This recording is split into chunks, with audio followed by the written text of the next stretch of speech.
Chapter 127. Laying the Foundations. The light of the gas lamp glowed through the glass, illuminating the guard room. Old Neil finished flipping through his newspaper, took a sip of coffee, and looked at Klein. "How do you feel now? Have you calmed down? Or do you need a glass of wine, or an advance on your salary, or a day off?" Klein, who had completely digested the seer potion, was attempting to change his switch that activated his spirit vision with cogitation. He didn't want it to be too obvious. The present him no longer needed to rely on a physical motion to activate his spirit vision. Therefore, he could use a more concealed approach to achieve his goal.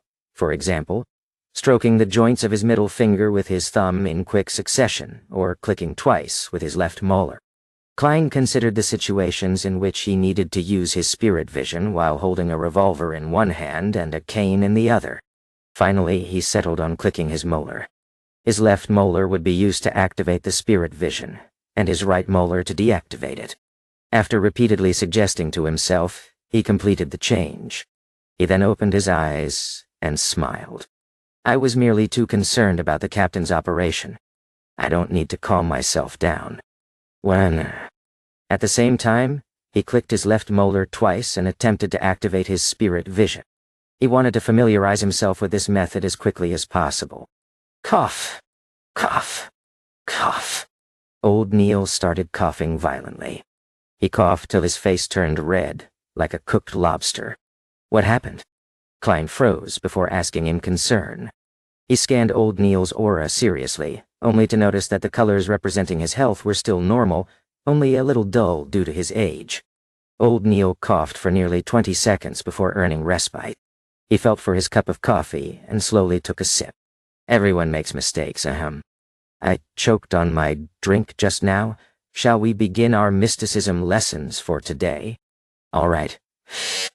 Klein silently clicked his right molars twice. Klein was elated, yet frustrated that he had completely digested the seer potion a week or two ahead of his prediction. He was naturally glad that he was freed from the risk of losing control, and would advance soon, obtaining even more beyond her powers. That was something anyone would be happy and excited about. But he was also frustrated as it disrupted his plans and schedules.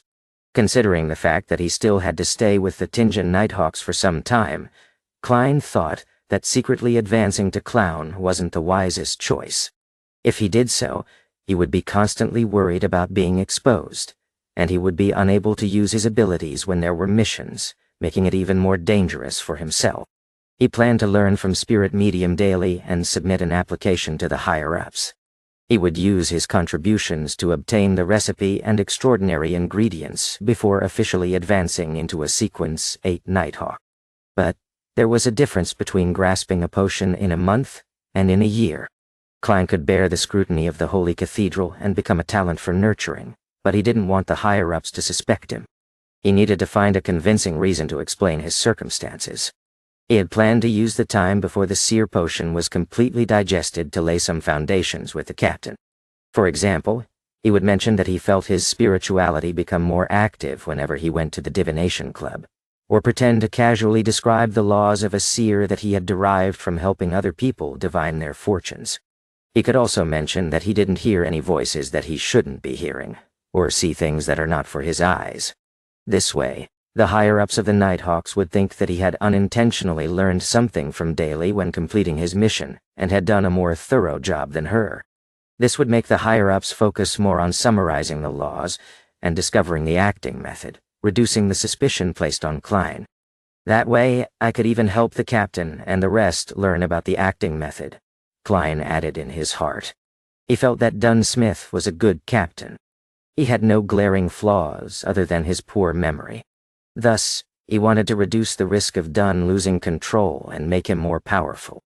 Of course, Klein could also choose to apply after a year to avoid any risks.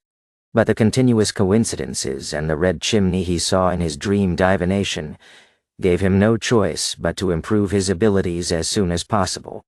"I'll lay the foundation with the captain 3 or 4 times over the next 2 weeks before formally submitting my request.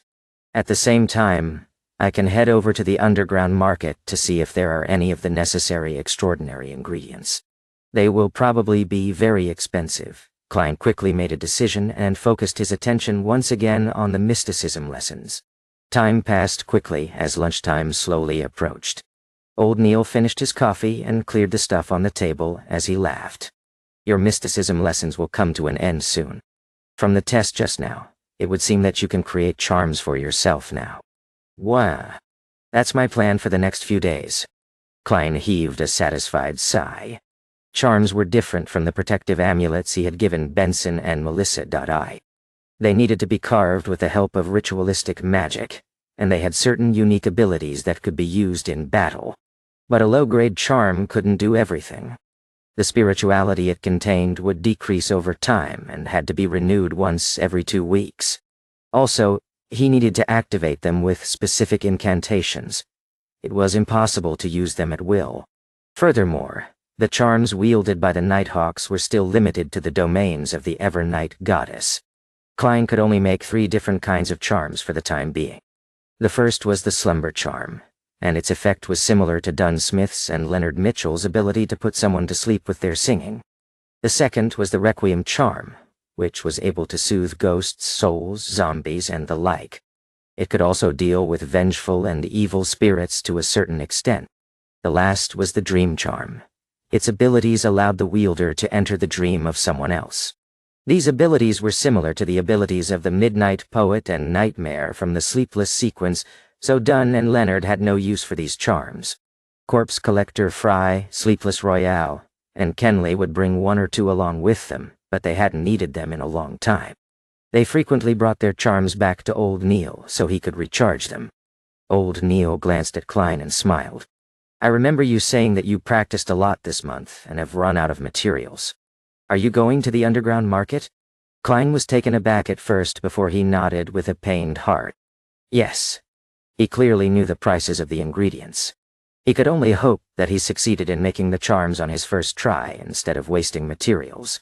After being presented with the mission of bringing lunch underground, Klein put on his jacket and hat before returning to the Blackthorn Security Company on the 2nd floor with cane in hand.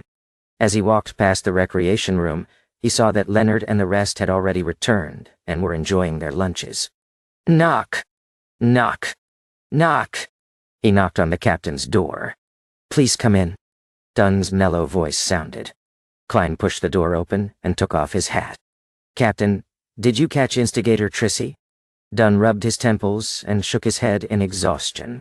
We didn't find her at Tingen Station, but according to the telegraph we received from Backland, a passenger saw her in the first-class carriage of the earliest train. Regrettably, she got off in the middle of the journey. No. How regrettable. Klein sighed even though he had expected this. Divination isn't all-powerful. Dunn's gray eyes swept past him. There's no need to be depressed. It isn't easy to capture a Sequence 7 Beyonder. At the very least, we disrupted Trissy's evil ritual and saved at least 40 innocent lives. Furthermore, we understand her situation now. She can no longer commit crimes as she wishes. If she tries to do something similar, she'll be noticed, discovered, and reported at any time. Sooner or later, she'll be captured by the Nighthawks, mandated punishers, or the machinery hive mind. It's even possible that she'll be killed. Watara. Let's hope that is the case. May the goddess bless us. Klein drew the crimson moon on his chest. Following that, he paused and pondered over his words. Captain, I haven't heard unwanted voices or seen unwanted visions for over a week now. Also, that's true even when I am in cogitation or using my spirit vision. Really? Dunn creased his brows, puzzled. Klein immediately elaborated, I feel that I'm not far off from achieving full control over the seer potion. This could be due to my frequent visits to the divination club and helping others tell their fortune. Why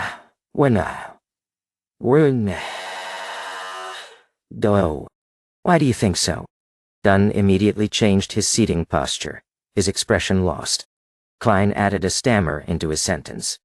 Every time I head to the divination club, I can feel my spirituality becoming more active, and every time I help someone divine something, my heart, body, and soul become more relaxed. I've also come up with a set of, a set of rules for a seer. I've been following it strictly, just like how a mystery prior can do as you wish, but do no harm.